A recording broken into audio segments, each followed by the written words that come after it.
Good evening. Welcome to Eye On Bethel. I'm Paul Zetkowski, your host for tonight's program.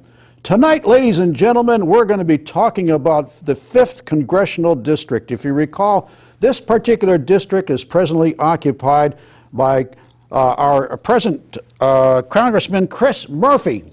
If you recall, Chris Murphy was the guy that replaced the true Congresswoman, which was Nancy Johnson.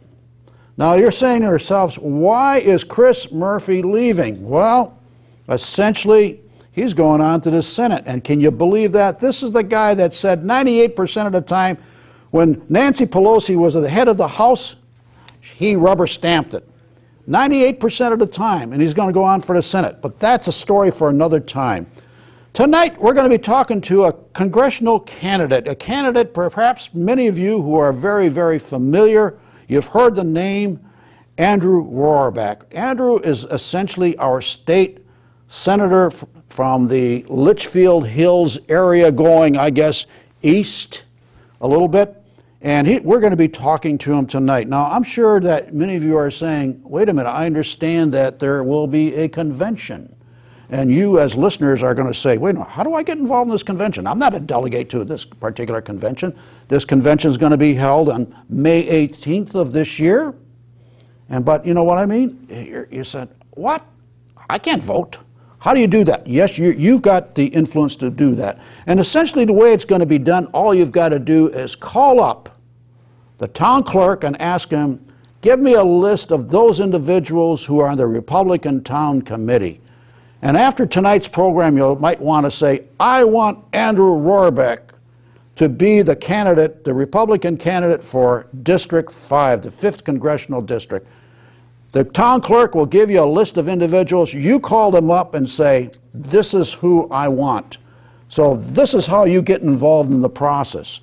But rather than me going on here tonight, let me introduce Andrew. Welcome to the program here. It's great to be with you. Good. Thank you. Listen, you as the state senator up there in Hartford, I'm sure you got your hands full right now. Oh boy, it's been a tough year, Paul. And I'm a state senator, as you said. I live in Goshen with my wife and our 3-year-old son, and I've been representing 15 communities in Northwest Connecticut in the state Senate for the past 12 years. Now, basically, that's 15 of what? Of the 41 of this particular 5th Congressional District? That's correct. Okay. And, I currently serve as the Senate Republican leader in Hartford on the Finance Committee. Okay. And unfortunately, the Finance Committee has been a very busy place the past couple of years. Yes. Because Governor Malloy and the Democratic legislature have pushed through the largest tax increase in this state's history. Right. And my job as the Republican leader on that committee has been to scream bloody murder and try to impress upon the Democrats that now is the worst time for us to be having a tax increase because people are struggling more than ever to make ends meet. But the Democrats in Hartford don't seem to either understand or want to care about the plight of working people in Connecticut. So we've had the largest tax increase ever, and yet we're still running a deficit. That's what I understand. I don't want to get too far into this, but isn't it true? I've heard through a representative, I guess it was Representative Scribner, he said to me, Paul, he says, you know what, this revised plan put out by the Democrats, essentially, we're supposed to take care of that $4 billion shortfall that we had at the last fiscal year. And he says, we're running into a true deficit, which is approaching $100 million? That's correct. Yep. Oh. And it's a pretty sad state of affairs where we can't balance our budget even after we've raised taxes to the tune of $1.5 billion or more on the people of Connecticut. No. This state has demonstrated an absolute inability to come to grips with reality. Well, and we're all suffering for it. I look at it, whether it's this state, nationally, I think the common denominator, it's jobs. It has to be jobs. And keeping industry, growing industry, and I'm sure you as a congressional candidate, that must be one of your priorities. It's priority number one. And of course it needs to be priority number one because the jobless rate in this state is still 8.2%.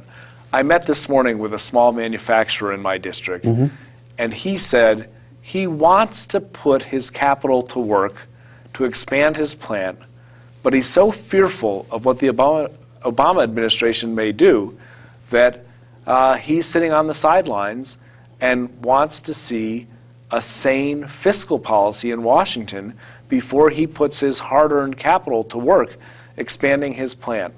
And that's one of the reasons we have such a high jobless rate is because the people who create jobs are very fearful that the president is going to want to create tax policy that punishes instead of rewards investing in capital goods, equipment, and providing employment opportunities to the people of this country. Well, I understand, from what I understand of federal law, right now, I guess we are the most expensive country in terms of taxes on industry. We certainly are because, not. I was going to say Japan is, but they're reversing this, I understand, in their legislation. We're second, but we're going to be first. And we have to understand that the United States doesn't exist in a vacuum. It is a global economy, whether you like it or not. Right. We're competing with countries around the globe. Right. And if our tax policy doesn't encourage investment, encourage people to create jobs in this country, corporations can open up shop in other countries. They can do their manufacturing in China or Mexico. So we really need to be mindful of creating an environment in this country which encourages people, not discourages them, right. to grow jobs here. Yeah, which really brings me to the next point. You know, I have heard on the Sunday programs, I've read in the various economic journals that, you know, there's this thing as federal tax for tax abatements for those corporations who go outside the United States. And I guess the terminology, offshore tax credits. Yes. That's what drives me nuts. And tell me, what's your thoughts about that? Well, you know, certainly when we reward American businesses for setting up shop outside of our borders, that's a pretty sad state of affairs for this country. And when businesses feel that it's in their best interest to move their headquarters, you know, I know there's a large company that recently left Chicago and moved its corporate headquarters from Chicago to London, England, because it was going to be better for them tax-wise. We need to re-examine our tax policy in this country and make sure that it's doing what it ought to do, which is to tell American corporations, we want you to stay in America, we want you to grow in America, and we want you to create jobs here in America. Well, you know, especially, you know, yesterday's program I saw on TV, as an example, our federal debt right now is $15.3 trillion dollars, and you take a look at the present Obama budget, and you look at that budget, and you take a look at the expenses that are occurring in federal government, there's a $900 billion shortfall. No, wait a minute. You and I, you know, common sense prevails, and you say to yourself, wait a minute, in our households, we can't do that. No. In the state, you're struggling with it. And, you know, I know here in the towns, myself as a selectman, for instance, we've got to operate under a balanced budget. And say, where's the common sense here? Well, Paul, what has happened in the past 3 years in this country should give everyone pause. Yes. Our national debt has grown from $10 trillion to $15.3 trillion. Yeah. That means there's $48,000 in debt for every man, woman, and child in this country. Debt that you didn't ask for. That's right. I didn't create it. I didn't ask for it, but you know what? You and I were on the hook to repay it. Yeah. And, you know, which really brings, going back to this so-called offshore tax credits. I want to throw this out to you. Say you're sitting there as a congressman. Why not give incentive to the major corporations and say, for all these offshore accounts that you do have, your manufacturing facilities, bring them back, reduce their taxes for X number of years, but guess what? Our unemployment situation, what happens? Yep. Oh! And all those people that are not working, when they go to work, guess what? They make money, and what do they do when they make money? They pay taxes.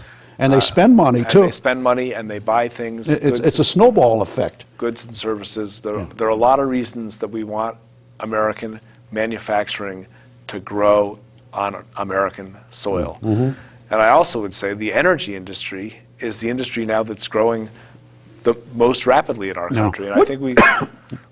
Speaking of energy, you and I probably, excuse me, saw in the newspaper the Keystone Project. Yes. Let's talk about that a little bit, because fuel is probably the basis behind all of our manufacturing today. Yep. Well...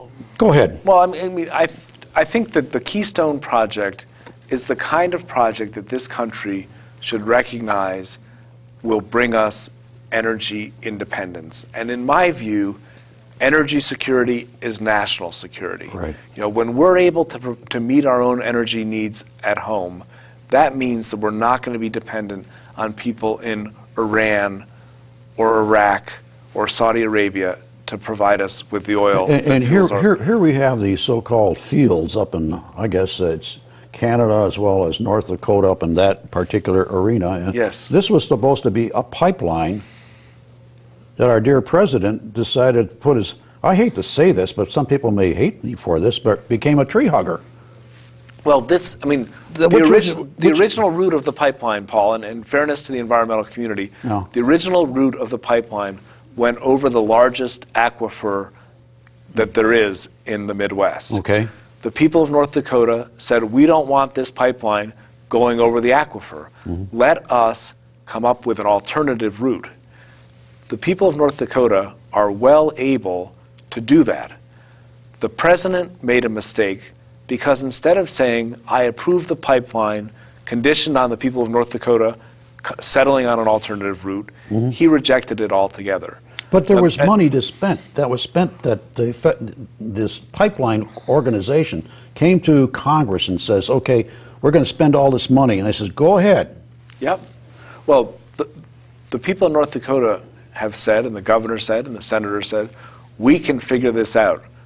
The president should not have stopped an engine of economic growth for the people of North Dakota and for the United States of America. Now, this energy, this energy that's going to be unleashed in Canada is going to be consumed by someone. Yeah. If it's not piped to the United States of America, it's on its way to China. That's what I read in the paper too. They'll pipe it west rather than south. Because originally it was supposed to be from, I guess, from Canada through North Dakota and going south all the way down to the refineries down in Oklahoma. And in my view, this country is passing up an opportunity to take giant steps towards energy independence at the expense of American workers. And again, it comes down to simple common sense. You know, what's good for the country? You're passing up on an opportunity.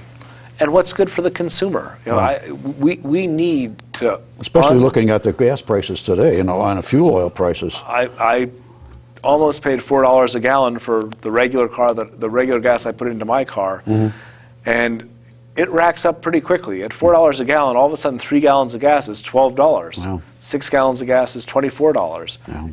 That's true.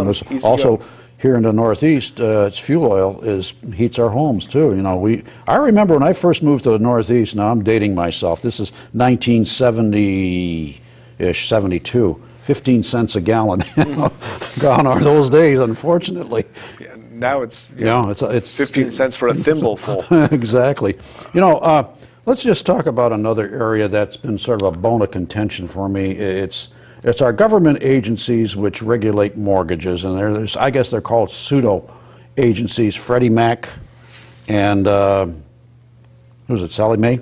Fannie Mae. Yeah. Fannie Mae. Yeah, right. What's your thoughts about them? Well, I think that we obviously learned that the practices that they engaged in with these subprime mortgages were the straw that broke the camel's back when it came to the recession that we're still trying to get out of here in Connecticut. In 2008, Fannie Mae and Freddie Mac were exposed as having been complicit in a process through which people who were unable to afford a mortgage, period. Pushing them into their houses, but you know what? That's guaranteeing mortgages which were never going to be paid, and we still haven't gotten out of that. Exactly. Yeah. So do you think you'd get in there? into Congress. Do you think we should get rid of these agencies? Well, I certainly think that the private sector is best able to analyze risk, to analyze creditworthiness, and if it's you or I that are lending money to a homeowner, you can bet we're going to be pretty careful in the decisions that we make. Absolutely. Given the track record of Fannie Mae and Freddie Mac, I think this country should take a hard look at better ways to help make sure that people that are creditworthy have access to credit, but to also make sure that we're not setting people up for failure by the unfortunate thing, our former Senator Dodd, he's the one who actually asked these agencies to make sure that we can give these mortgages out. There was a little bit of pressure behind that. And there's a reason Senator Dodd didn't run for re-election last year, because I think the truth was catching up with him. Yeah. And the cozy relationship that he had with those institutions did not reflect well on our democracy. Oh, absolutely. That was the spiraling effect of this current recession, which I call pseudo-depression. Yeah. You know, well, let's just talk about one thing that last year I went through this re-election process here in Bethel, and knocking on doors, the unemployed. There's so many people that are unemployed, looking for jobs. I swear there are people that are already off the unemployment rolls. You say we have 8% plus here in Connecticut, and probably it's more than that for those who have dropped off the rolls. But the big concern is people came up to me, and I remember this one individual, he said, "This is Paul," he says, "I'm 52 years of age. I've been laid off. I was 30 years with this company. I don't know what to do. I can't find a job. I'm too old." Which brings up this question that, is there a way that, could you see the federal government stepping in and saying, okay, let's go to the various industries in the various states and say, okay, what job skills do you need? I actually think that that's probably work that's better done by the state government than by the federal government. All right. The further removed you get from the place where the need is greatest, the less accountable you are and the less responsive you are. The state of Connecticut has some very effective programs at our community technical colleges that we've just expanded, actually. In Hartford, there's a college called Asnuntuck Community College up in Enfield, Connecticut. Right. They've had a program up and running for a long time, which trains people for available job opportunities. The saddest thing is when you talk to Connecticut manufacturers, Connecticut businesses, and they say, we have job openings available. I don't have the skill set. But nobody has the skills to do the jobs. That's a disconnect on the part of our system. Our system is failing us when there's large numbers of unemployed individuals. There are employment opportunities available, but the employment opportunities available can't be filled because people don't have the skills. And so for our community technical colleges to step into that breach and to make sure that people have access to the training they need to get the jobs is the first step in trying to combat the unemployment, which is taking such a toll on so many people's family, the psyches. I mean, I have friends who have been struggling for months trying to find a job, and it takes a toll on the family, and the entire financial situation and in the the household. Community as well. I mean, when there's Let's while we're talking about money and all of that, some people have said to me, if you can operate a town on a balanced budget, what is your thoughts as far as a future congressman about having a balanced budget amendment? Well, I think our country would be a much better place if we only spent as much as we took in. Right now, that is sadly and decidedly not the case. We're spending a lot more than we're taking in. So my bias would be to support a balanced budget amendment. But I have to tell you, I would want to see the particulars of that amendment, because it comes in a lot of different forms, and every time it's put before the House or the Senate, there are different caveats and exceptions that are placed on it. So as a general proposition, I favor holding the government to the same standard that you and I are held to, which is don't spend more than you take in. Right now, I guess they said for every $2, we need $3 Yes. to operate our government. Well, and I think that Medicare is now spending $3 for every dollar that comes into the system. Talking about Medicare, Obamacare, what's your thoughts? Well, that must be a real hot issue. I was asked today whether I would favor repealing Obamacare. And the answer I gave was yes. And they said, why? And I said, the process by which that bill became law is reason enough for it to be repealed. Congress did not know what was in that bill at the time they voted to approve it. That's not the way our system is supposed to work.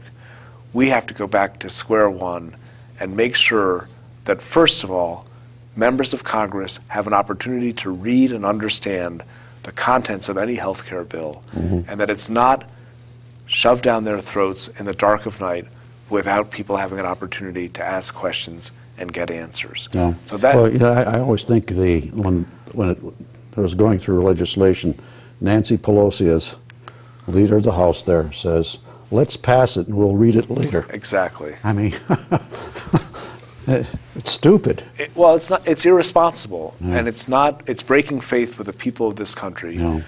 So for me, that's reason enough. Which really brings into this recent issue with the church. Yeah. And you know, forcing contraception and all of that, which is really, from my perspective, and it's my opinion only, that this is really that's going against the First Amendment. And I don't know. And that ruling by the Obama administration was an outgrowth of Obamacare. Obamacare said they had to come up with a policy around this issue. But in my opinion, it really showed the arrogance of power. Because to assault the principles of faith and say to churches and church-sponsored organizations that their conscience had to yield to public policy, I think was an affront. Oh, I do too. I do too. I'm glad that the Obama administration has retreated on that mandate. I know the Catholic Hospital Association has said thank you for retreating. I, for one, do believe that that contraceptive coverage for women who wish to have it is an important thing. And when it can be made available through insurance, it should be made available through insurance. Good. But I don't think you should force it upon religious institutions. Exactly. I don't think you should force a Catholic hospital or Catholic charities to. Well, it goes across more than one faith. As a matter of fact, somebody was told me if you were a Muslim, it even went across the faith of the Muslims. You know what I mean? Same thing. So it's a First Amendment violation, the way I looked at it. Let's talk about, we're running out of time here, unfortunately. Just like that, Paul. I'll have to come back if you'll have absolutely, me. Absolutely. Let's talk about your Democratic opposition. Well, I'm running for Congress, Paul, because I don't want Chris Donovan to be my congressman. You know him quite well I've worked with him in Hartford for 18 years, and I've seen what matters to him and the values that he brings to his job. I don't dislike him personally. It's just that his politics are out of keeping with the mainstream of voters in the 5th District. And so I've seen Chris Donovan view businesses as the enemy. When he led the charge to pass the only state in this nation to have a paid sick leave bill, a mandatory paid sick leave bill, which has caused great unhappiness in the business community, that shows that he's more interested in currying the favor of the far left than of appealing to the mainstream voter. And I've seen Chris Donovan be enthusiastic about raising taxes. Last year, when we had the biggest tax increase in this state's history, who was the biggest cheerleader for that tax increase? Chris Donovan. Right. And when we say we need to cut spending, who's the person who says we can't cut spending? It's Chris Donovan. So I'm running for Congress because Chris and I have very different records, very different approaches to public service. And I don't think that he would bring my values or your values to the United States Congress. And I'm looking forward to debating him time and time again so that the voters in this district can get to know both of us and then make a decision who they think is best able to carry their beliefs to Washington, D.C. Oh, you know, I fully agree with you because, you know, if there's anything that you take a look at other states, they've consolidated, okay? You take a look at the tax situations. The classic was gasoline tax. We're one of the few states that raised gasoline tax, and there's Chris Donovan right behind it. Unfortunately, you know, I know you're in the minority up there on the finance committee saying no, no, no. We are. Yeah, and you scratch your head and say to yourself, if I put this guy in Congress, what is he going to do? Well, I say if you like what President Obama has done for this country, you're going to love Chris Donovan as your congressman. But if you have some reservations about the job President Obama has done, then I would strongly suggest that you look to someone like me to be your congressman rather than someone like Chris Donovan. Yeah, well, there's no question about it. You know, I think there's a big ongoing situation today. Everybody's questioning, especially this economy. I talk to people about their 401ks. Yeah. The guys who are retired or the women that are retired, and it says, you know, I'm taking home less now suddenly. So we're in for a revolution, I think, this next coming election. There's no question about it. Paul, I hope your viewers understand that this is the most important election, certainly in my lifetime. If we don't get this country back on track in 2012, I'm not sure what will happen after 4 more years of leadership by the Obama administration. I fully agree with you. Well, ladies and gentlemen, unfortunately, we've been given the signal here. We're out of time. And, you know, you've heard from State Senator Andrew Roraback, who's running for the 5th District, okay? The 5th District. If you have interest, contact the Republican Town Committee in your particular town, whether it's Richfield, Danbury, or here in Bethel. And I forgot to say, Paul, look at www.rorabackforcongress.com to learn more about our campaign. There you go. Well, for Eye On Bethel, I'm going to say good night, God bless, and see you next week on Eye On Bethel. Thanks. Thank you.